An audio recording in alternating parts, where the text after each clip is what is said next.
Hey everybody, Nathan Nerdarchy here from Nerdarchy for Nerds by Nerds, and today we're going to be talking about GM tips, building a villain or creating a villain, and I just rolled them up in the DMG. So very cool. I'm Ted. Dave. So spotlight's kind of on me today.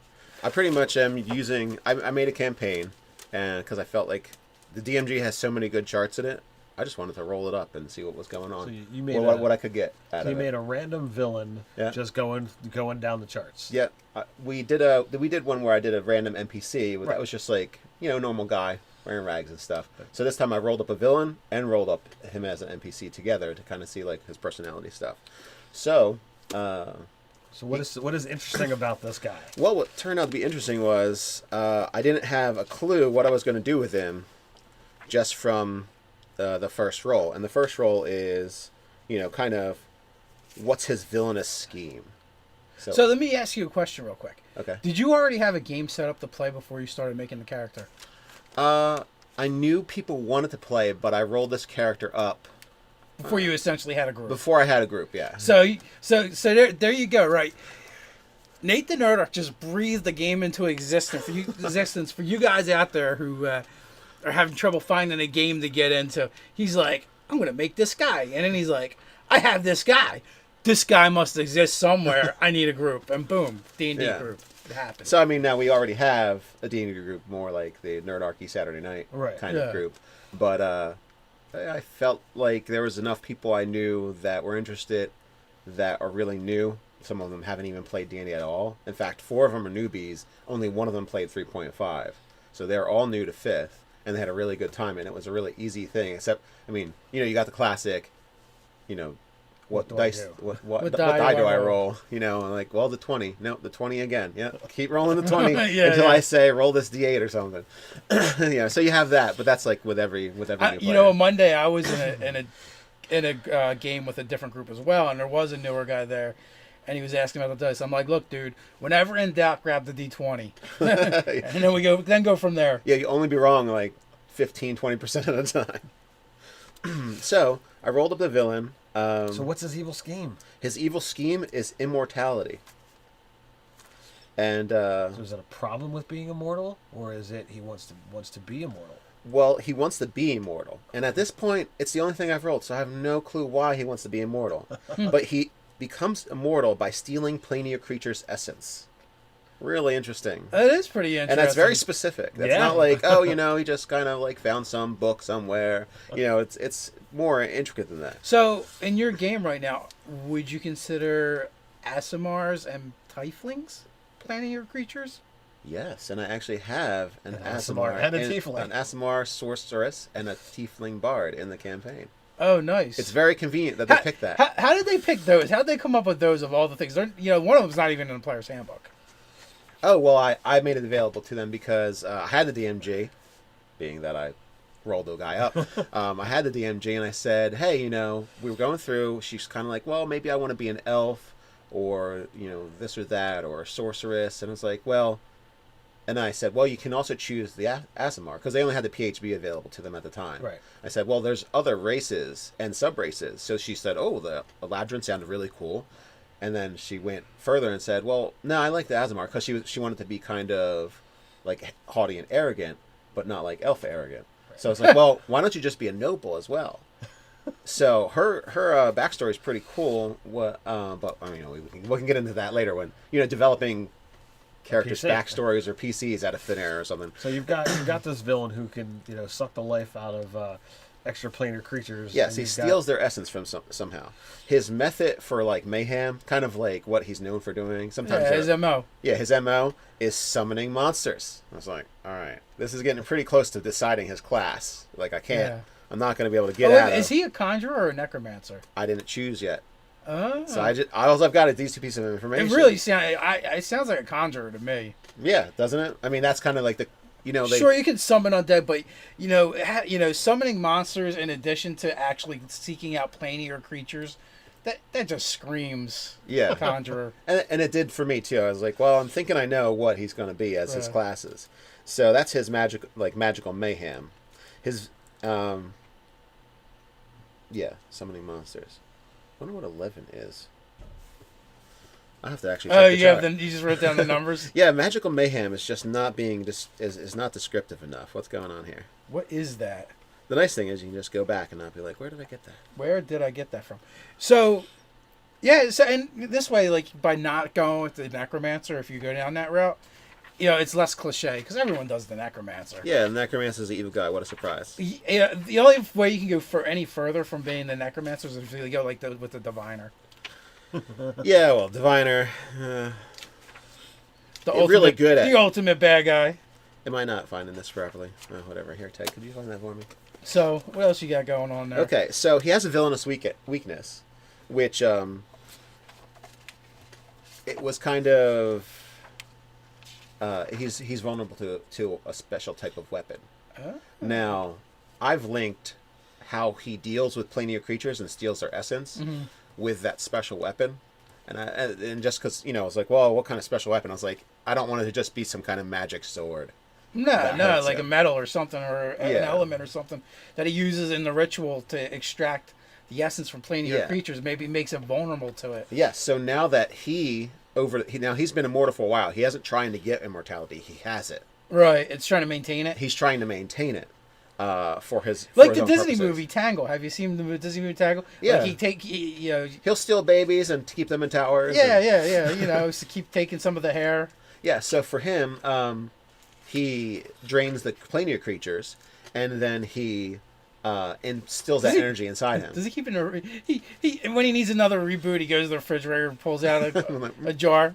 Well, I'm thinking about keeping the energy in crystals. Yeah. And then when you do something to those crystals, you can actually have them, like if you drain them and then do something to them, you can actually have it come out again. So the idea being, he's mostly planar being energy right now. Yeah. He's probably like 10% him from back in the day.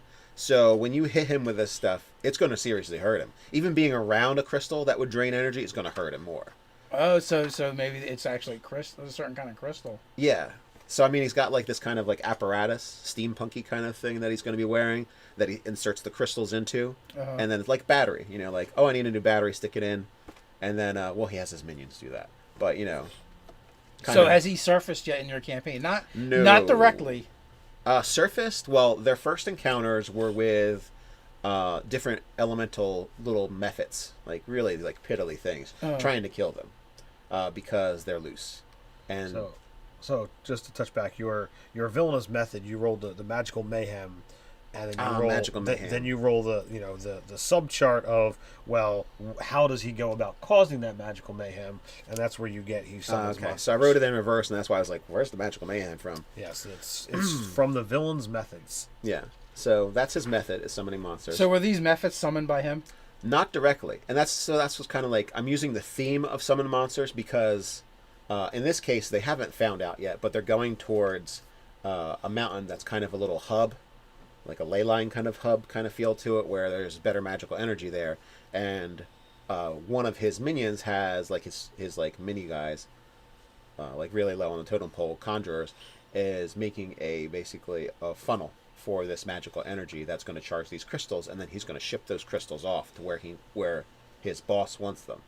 So there's different spots all over the world because he doesn't want to have just one spot, right, where he's drawing his immortality from, because he needs a constant supply. It's like food. If there's only one spot in the world that he can get food and someone breaks it, he's going to die. So that's kind of his thought process, is have multiple little wells he's drawing water from. Does his minions know that he's immortal? Not that he's immortal, but what the crystals are used for and why he needs them. And some of them have theories, and there's going to be one that is kind of on the outs. Like, I don't think this is a good idea to be doing this anymore. And kind of for his more nefarious plots that are going on, that minion's going to get wind of it and kind of have a change of heart. But for the one they're going to encounter now, he's just like, kind of like the office worker level wizard, right, in a way. And this is like a processing, like a mini processing plant for this energy. And what's happened is one of the magic items that is specifically used for breaking crystals up from larger sections is called the hammer. And it's a really simple magic item that I'm going to let the party have. I mean, well, it's not going to go away, so it's going to be there in use. And something happened where an air elemental got through that's larger and more sentient than the little wispy things that have come out so far. And he started breaking the binding circlets that are on all the new elementals. So that's how they got loose.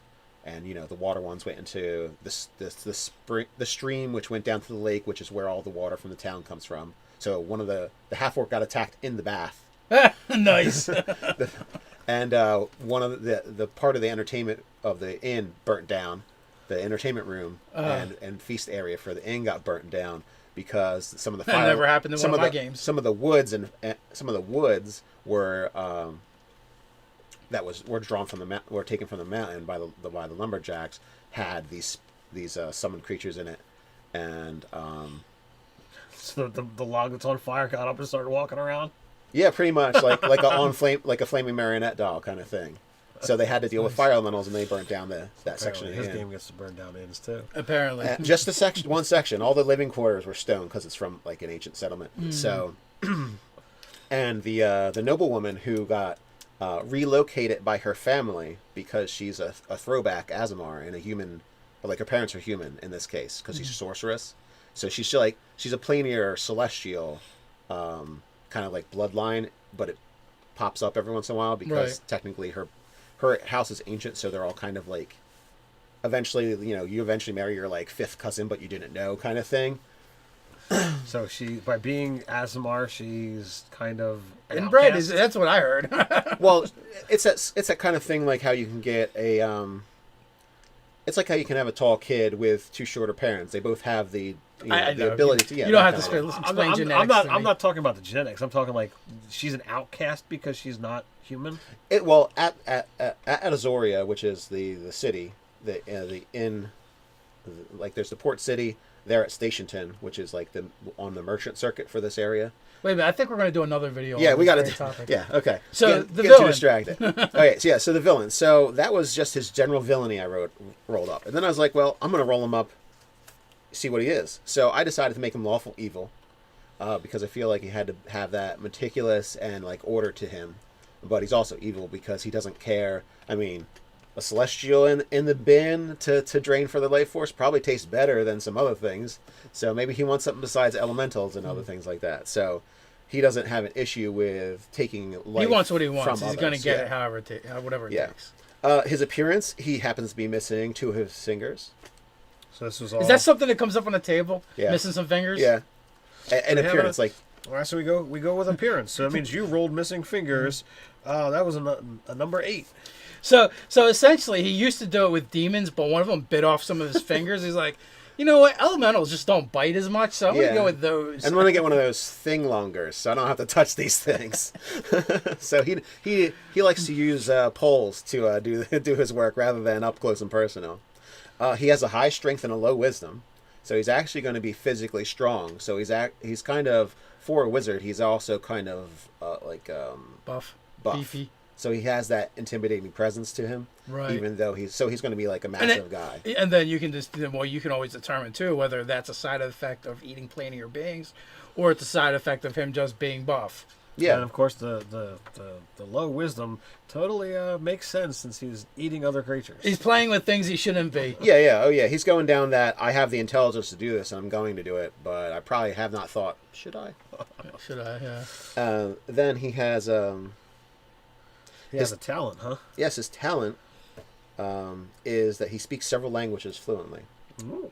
So I'm probably going to make his background sage, or something that gives. I think acolyte also gets several bonus languages. Yeah, but I don't think that's relevant for creating an NPC. You don't have to make them like a player character. Well, I mean, I wouldn't. He's a conjurer. I mean, I'm already making him a class as a conjurer. I mean, so I'm going to kind of be able to develop his powers based on that. I don't need to, though. I could take him out of the back of the player's handbook and make him like just a really cool cultist or something like that. Make him a conjurer.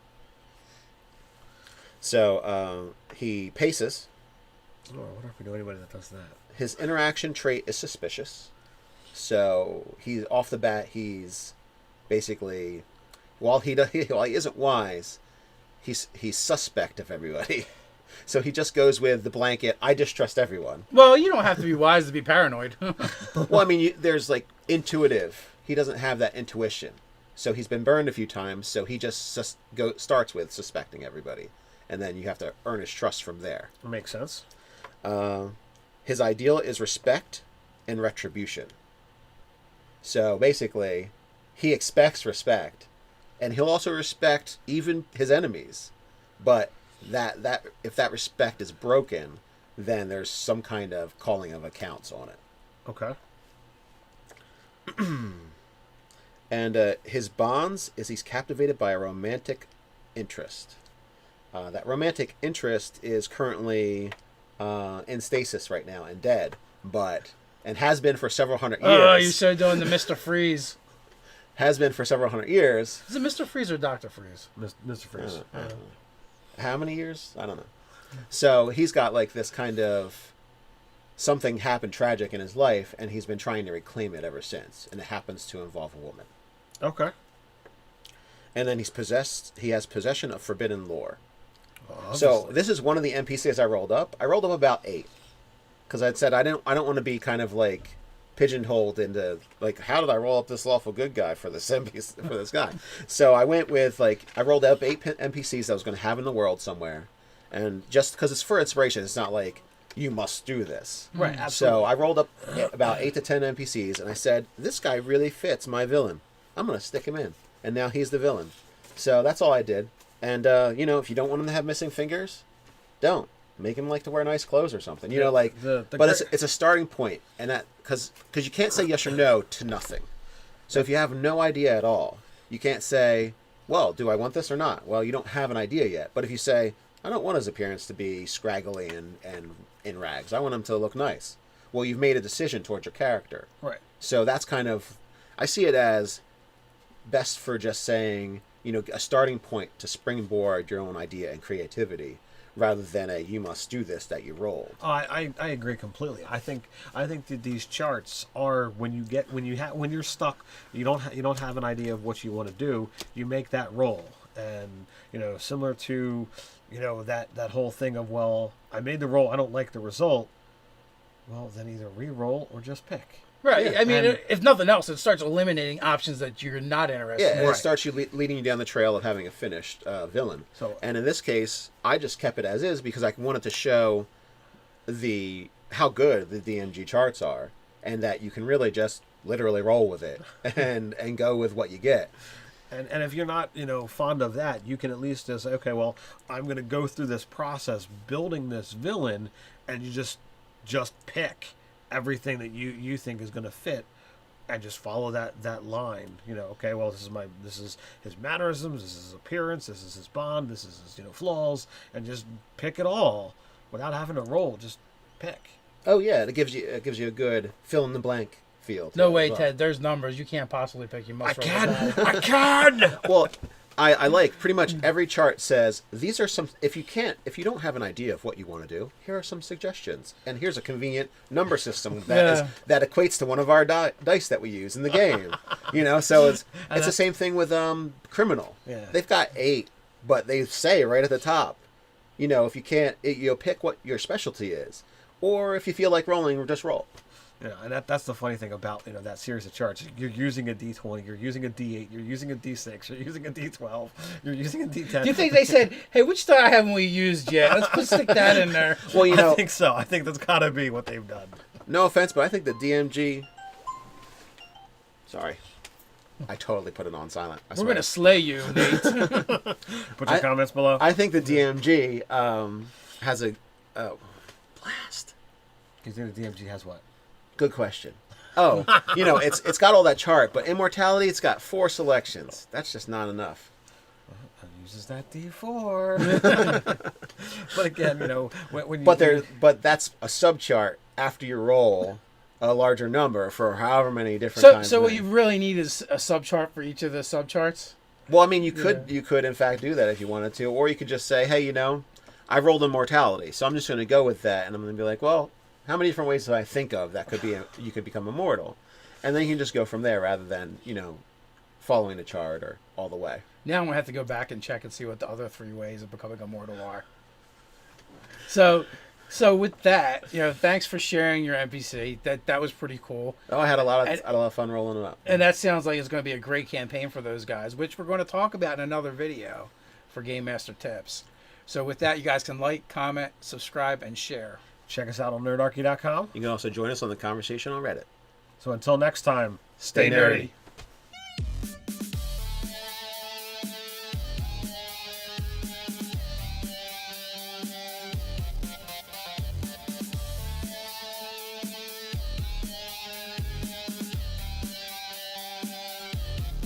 And so he's like, I'm going to make this guy. And then he's like, I have this guy. This guy must exist somewhere. I need a group. And boom, D&D group. It happens. So, I mean, now we already have a D&D group, more like the Nerdarchy Saturday Night kind of group. But I felt like there was enough people I knew that were interested that are really new. Some of them haven't even played D&D at all. In fact, 4 of them are newbies. Only one of them played 3.5. So they're all new to 5th. And they had a really good time, and it was a really easy thing. Except, I mean, you got the classic, what dice, what die do I roll? Like, well, the 20. No, the 20 again. Yeah, keep rolling the 20 until I say roll this D8 or something. So you have that, but that's like with every new player. On Monday I was in a game with a different group as well, and there was a newer guy there. And he was asking about the dice. I'm like, look, dude, whenever in doubt, grab the D20. And then go from there. Yeah, you only be wrong like 15-20% of the time. So, I rolled up the villain. So what's his evil scheme? His evil scheme is immortality. And so is that a problem with being immortal? Or is it he wants to be immortal? Well, he wants to be immortal. And at this point, it's the only thing I've rolled, so I have no clue why he wants to be immortal. But he becomes immortal by stealing planar creatures' essence. Really interesting. That is pretty interesting. And that's very specific. That's not like, he just kind of like found some book somewhere. It's more intricate than that. So, in your game right now, would you consider Aasimars and Tieflings planar creatures? Yeah. The random NPC, that was just like, normal guy wearing rags and stuff. So this time I rolled up a villain and rolled up him as an NPC together to kind of see like his personality stuff. So, what is interesting about this guy? Well, what turned out to be interesting was I didn't have a clue what I was going to do with him just from the first roll. And the first roll is, kind of what's his villainous scheme. So let me ask you a question real quick. Okay. Did you already have a game set up to play before you started making the character? I knew people wanted to play, but I rolled this character up. Before you essentially had a group. Before I had a group, yeah. So there you go, right? Nate the Nerdarchy just breathed the game into existence for you guys out there who are having trouble finding a game to get. And I actually have an Aasimar and a Tiefling. An Aasimar sorceress and a Tiefling bard in the campaign. Oh, nice. It's very convenient that they picked that. How did they pick those? How did they come up with those of all the things? One of them's not even in the player's handbook. Oh, well, I made it available to them because I had the DMG, being that I rolled the guy up. I had the DMG and I said, hey, we were going through. She's kind of like, well, maybe I want to be an elf or, this or that or a sorceress. And it's like, well, and I said, well, you can also choose the Aasimar because they only had the PHB available to them at the time. Right. I said, well, there's other races and sub-races. So she said, oh, the Eladrin sounded really cool.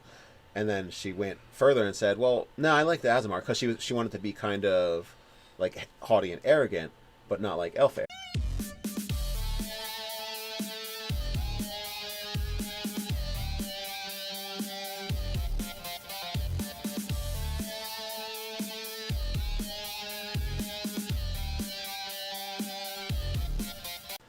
everybody, Nathan Nerdarchy here from Nerdarchy for Nerds by Nerds.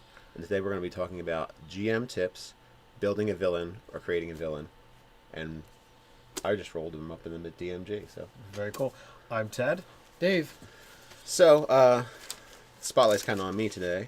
I pretty much am using... I made a campaign, and because I felt like the DMG has so many good charts in it, I just wanted to roll it up and see what was going on. So you made what I could get out of it. You made a random villain just going down the charts. Yeah. We did one where I did